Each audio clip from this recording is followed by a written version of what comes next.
Do you have to have expectations to flame out? Or do you have to have wins to actually flame out? We're going to talk about Colorado and all the teams from the Pac-12 making the journey to the Big 12. It's another edition of Southwest Bias. Get that stuff out of here. It's Southwest Bias. As always, brought to you by Desert Financial Credit Union, Arizona's #1 credit union named by Forbes. I'm talking college football. So, of course, I've got Anthony Totri and the Dawg, Damon Dawg, as well, representing ASU, U of A, and then myself, Erik Ruby here. Guys, the Colorado Buffaloes play tonight against NDSU. They are the most polarizing team in all of college sports, despite their lack of success last season. And the question came to my mind, are they the most likely to struggle, flame out when this transition from the Pac-12 to the Big 12? So let's talk about Colorado. And Damon, you brought up a good point about the term flaming out for a team like the Buffs. Yeah, I mean, Colorado, you finished in last place last year in the Pac-12. And I mean, really, where do the expectations start? I mean, that's I think in order to flame out, you have to have expectations in general. And when you finish in last place the year before, how high should those expectations really be? I mean, nationally and from local Colorado guys, they're sky high. Yeah, you couldn't have higher expectations. So I do think that in that circumstance, you absolutely could flame out if you're Colorado there. So Totri, I know you love Colorado. Oh yeah, you're a massive Deion fan. Favorite school, favorite coach. I think they are in that unique position where it's different than a team like in Arizona, whose fans' expectations are still higher than national, but they still had success last year. With Colorado, it's like two opposite ends of the spectrum. So for me, I feel like if they struggle this year, that would be flaming out because of how they treat themselves. Do you agree? I mean, I think if this team doesn't reach 7 wins, their fan base is going to set it on fire because of the expectations that they've already set. And that's less on the team. Like, I've got my own issues with Deion and the team itself, but that's on the fan base. I've called that fan base White Walkers before, droids, because it's just a mindless army of individuals who believe in nothing, to be honest with you. Like, there is no cause, there is no purpose behind these expectations. And there's nothing behind them. Like, this Colorado team has shown you absolutely nothing over the course of the first year that Deion was there. And they've just magically decided that the expectation for this team is a Big 12 title game. Damon, are you out on Colorado improving relatively drastically this season? I think they have to make a bowl game, right? Like, that's my expectation. But a difference between expectations and like what they should be and what you actually think they will be. Yeah. I mean, I think that they'll be around a 5-6 win football team. That's kind of where I see them this year. But I would say that, you know, in the general consensus would be that that's a huge disappointment for the season. You have guys talking about, you know, Travis Hunter and Shadur Sanders both being in New York for the Heisman ceremony. You have guys talking about getting ready to play in the Big 12 championship game.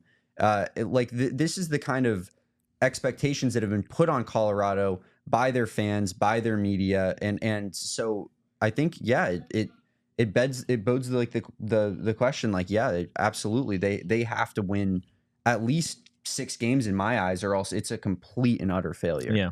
And that's a really unique position to be in. Not that I'm pitying them at all, because they have done it to themselves, Totri. But you could say this Colorado team has improved from last season. And in most, you might be right, you might be wrong. Right. But in most college programs, if you went from their last season to, let's say, 5, 6, 7 wins, fan bases would be ecstatic, right? And now you're moving into a Big 12 conference that is very physical, very down and dirty, and there's a lot of really evenly spread out talent. And this is a team in Colorado that really struggled with some of the lower end teams in the Pac-12, because the Pac-12 is a good football conference, but they still struggled with the teams that aren't on the top end of that.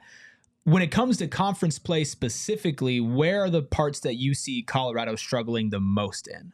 All of it, to be honest with you. I see him struggling with all of it. I love this guy. Well, look, you have, let's think about it, right? This is purely based off of what their fans think, right? Travis Hunter, Shadur Sanders. Let's assume that those two are both legitimate Heisman candidates by the end of the season. Has there ever been a college football team in the history of this sport to have 2 Heisman candidates and miss a bowl game, go less than 500, to not be in the upper echelon of a conference, to not have ranked wins. This is a team that last year had 2 potential Heisman candidates and were at the bottom of the conference. And they got better in theory, right? In theory. We'll see tonight against North Dakota State, a good team, if they can hang around with them.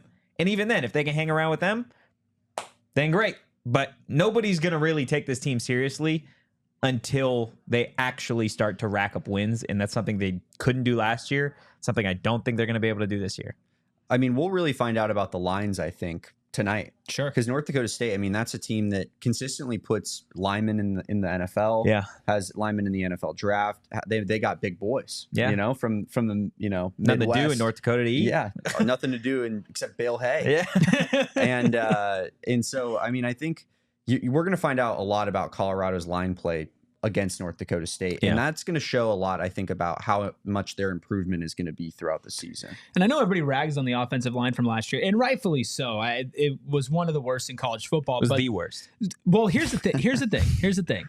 There are some statistics that show they're not as bad as people remember. You mean statistics that show that the quarterback held on to the ball a little bit? So that's kind of where I'm going here. But statistics as far as pressure goes, Colorado's offensive line actually allowed Shedeur Sanders over the average amount of time that other quarterbacks had to make a decision and make a pass. The problem was the ball wasn't in the air when that time went up. Shedeur Sanders was holding on to it. If they do not see improvement from Shedeur, I think he's still one of the better quarterbacks in the Big 12. I think he's one of the better quarterbacks in college football. I don't think there's any denying him that on talent alone, but he's nowhere near perfect, and he's nowhere near this like godlike figure that he's ascended to for the Buffs. Like, if he does not improve, I think Travis Hunter is even in a different space than that. But if Shedeur does not improve and their offensive line stays relatively the same and barely improves, this team is not going to come anywhere close to sniffing what they're saying could be, maybe college football playoffs, win the Big 12 championship. I'll fight a buffalo with my bare hands if they go to the college football playoff.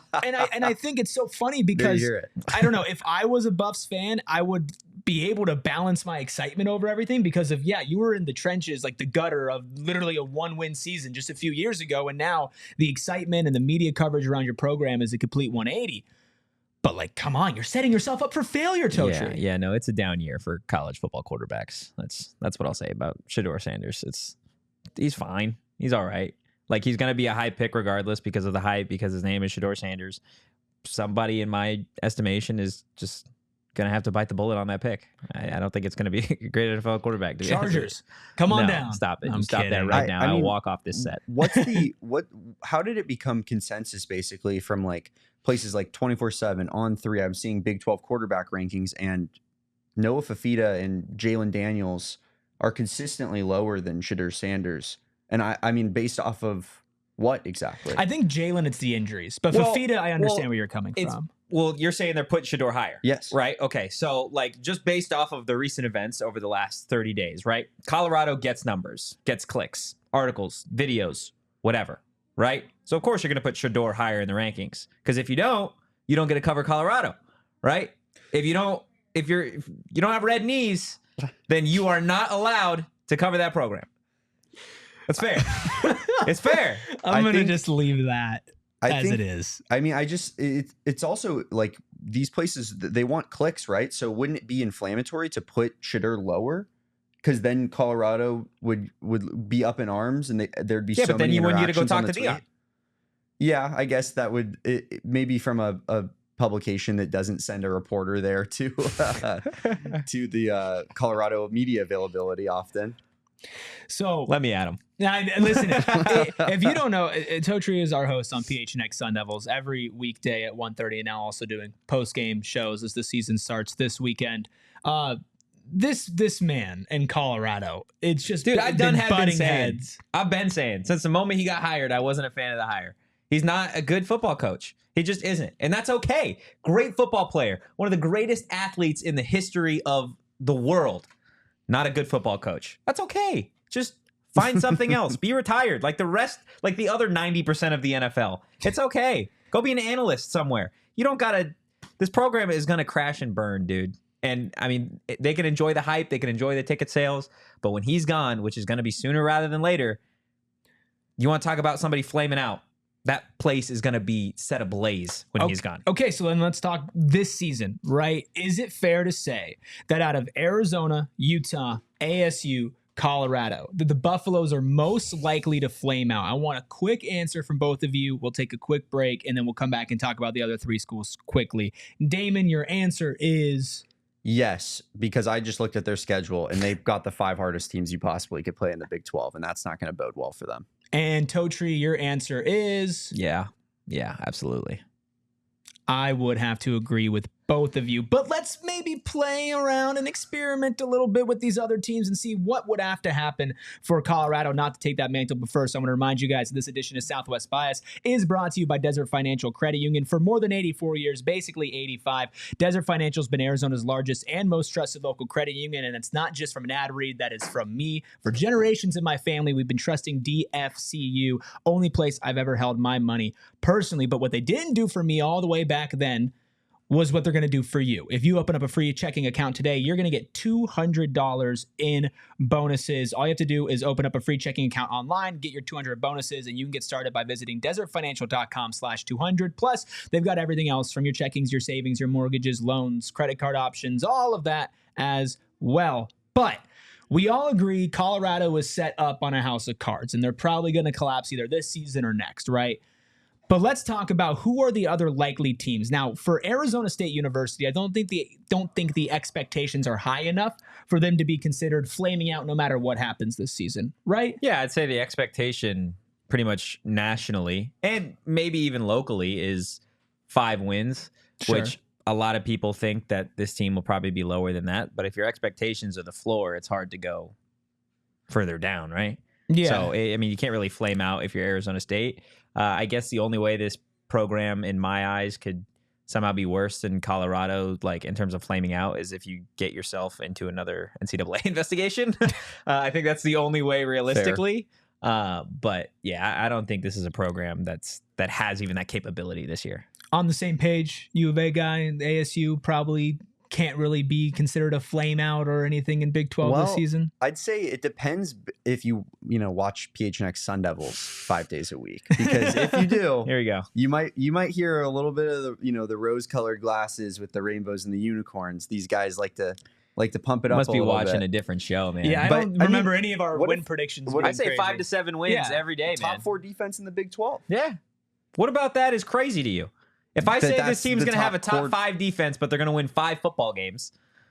But a top 4 Is that rose-colored top 4 glasses? defense in the Big 12, you guys are making a bowl game. Maybe. I don't know. I think so. Do you remember I think it was 2010 season in the NFL? Chargers, number 1 offense, number 1 defense in the league, missed the playoffs because they had the number 32 special teams in the league. You It's totally possible. don't think about it all the time. Every morning when I wake up, I shed a tear because that happened. So it's possible. Maybe this is another Southwest bias where we could talk between expectations, ASU, U of A. Because I personally think, like, even with us, I think that we do a good job of We do a managing great the job. hype. Of managing the hype of, listen, we think that there are a lot of good things about this team, but we're not unrealistic. But I would say maybe a fan base that has been maybe a tad bit unrealistic is your Smirking Arizona, ear to ear over your there. Arizona I'm not. Wildcats. I feel like I'm not. So what is your expectations for the Wildcats this season? 8 wins. Okay, see that That's reasonable. that is Right? absolutely Yeah, that's reasonable. That's maybe Saul the most was in this reasonable chair thing. the other day saying 10 wins is what you're doing. I mean, I think that's the goal. Yeah, of I course think that's the goal. Back-to-back Every team double-digit has win that goal. seasons is on the table, and that's what you should be striving for. But I think with the new coach, it's tough to envision matching exactly Yeah. what happened last season. So I think 8 wins is a good season. Anything above that is a great season. And then 7, I'd be disappointed. 6 and below would be pretty tough to deal with, I would say. So let's just say Colorado ends up having an okay season, right? Let's just say they get Back to the Buffs. 6-7 wins, right? But let's just say they're not in contention for complete flameouts. Arizona, if they win under 8 games, you would consider that probably the most disappointing out of that. I mean, I guess if they were still bowl eligible, I don't know that there's a way that they can get more attention on a flame out than Colorado would, because Colorado's just demand that much media attention. Yeah. So if Colorado misses a bowl game and U of A wins 6 games, I still think Arizona didn't flame out as much as Colorado. But if Colorado makes a bowl game and U of A is 7-6 wins or under. Yeah, I mean, I think that would be tough for me to deal with them having a similar record as us. So given the talent level, if they get 5 wins, if Colorado gets 5 wins and Arizona gets 6 wins, you still think Colorado had a worse season? If Colorado misses a bowl game, I think they automatically have the worst season. I disagree. I disagree with you on that. Here's the thing. Arizona's expectations are almost just as high as Colorado fans. I think they're based in somewhat more reality. They're way more. Well, that's the thing, is y'all's expectations are way more justified than what Colorado's got going on. So that's why I feel like if you guys only get to 6 wins, first off, you'd miss out on the Brent Brennan special of 7-5. But you, in my estimation, what's the Kenny special? We're not talking about the Kenny special yet. That menu's still being concocted, okay? Then I think for you guys, you got Totri McMillan, you've got Noah Fafita, some of the best players already in program history, and you only get 6 wins. That for me is an immediate red flag to long-term Brent Brennan, because if you can't win more than 6 games with 2 of the best players you've ever had, then what does that say to recruits, potential transfers, about how good this program can be for years to come? I think when you're in the weeds like we are, that might be the truth when you really look down at it, because you're right. There's 3 guys that were put in, ESPN's, I think, first round mock draft. And basically everybody has Takario Davis, Jonas Avenea, and Totri McMillan as first round picks. So when you have 3 first round picks, there's expectations. Mm-hmm. I just think that if you look at the end of the season and Colorado has missed a bowl game and Arizona is playing in the Las Vegas Bowl, but I think it's actually a better bowl now, but than it used to be. Yeah. But say it's a bowl game like that, I think people that are like us that are in the weeds might be like, yeah, that was pretty disappointing for them to win 6 games like that and be in that bowl game. But the main attention on the Big 12 conference when people look at it is still going to be Colorado missed a bowl game for the 2nd year in a row. I just think that they command so much attention that we almost have to miss a bowl game ourselves. Arizona does in order for it to be a bigger story than Colorado missing a bowl game. Yeah, and I get that. I still feel like because your expectations are based in more reality, that you have a little bit of a tighter leash when it comes to disappointing than Colorado does. And then the last team, Utah. I think Utah has been deemed the safest pick to win the Big 12, the safest pick to translate as far as Pac-12 to Big 12. So to me, the way that Utah ends up being the most disappointing team out of all the Pac-12 translators is maybe kind of the same thing that you said with Arizona. Like, that's 7-6 wins for Utah this year, clearly out of the top 25 and just barely making a bowl game. I don't think it even would really matter what Colorado and Arizona does at that point, because if Utah falls off like that, their standard Totri is 10 times higher. No, that's fair. The likelihood, though, of that happening, right? And I guess we're playing. And that's why. I understand it, but yeah, it's because Kyle Whittingham's been doing this at Utah for 20 plus years, and they don't have seasons like that. They don't have 6-7 win years. They are just a program that's built on an identity, and year over year, class after class, they're able to put that into effect. So yes, I agree with you. I think everybody thinks Utah is going to be the safest pick. If they did magically win 6 games, then I would say that's probably the same reality where Colorado wins 8 and Arizona's going to the national championship. So that reality for me, far-fetched one. Yeah. How likely is the Utah fall off, Damon? I mean, it's like Totri's saying, like, their floor as a program is about as high as you can find across college football. Yeah. But Cam Rising, I mean, I don't think it's very likely at all that a guy going into his 12th college football season is gonna not lead his team to 7-8 wins. Yeah. Like he's damn near 30. Yeah. So he's Utah's gonna have a good season. The king of Mr. Get a Job. Yeah, as I like to. That's fair. I mean, fair. It's time to start. This is his job. Yeah, this is his job. Go open up a car dealership, sell some insurance or something. Cam Rising's so old that he went from it not being a job to it being a job. No, literally. All right. We got a lot more to unpack. We'll do it as the season unfolds. Let us know down in the comments what you think. It was another edition of Southwest Bias. Get that stuff out of here. It's Southwest Bias.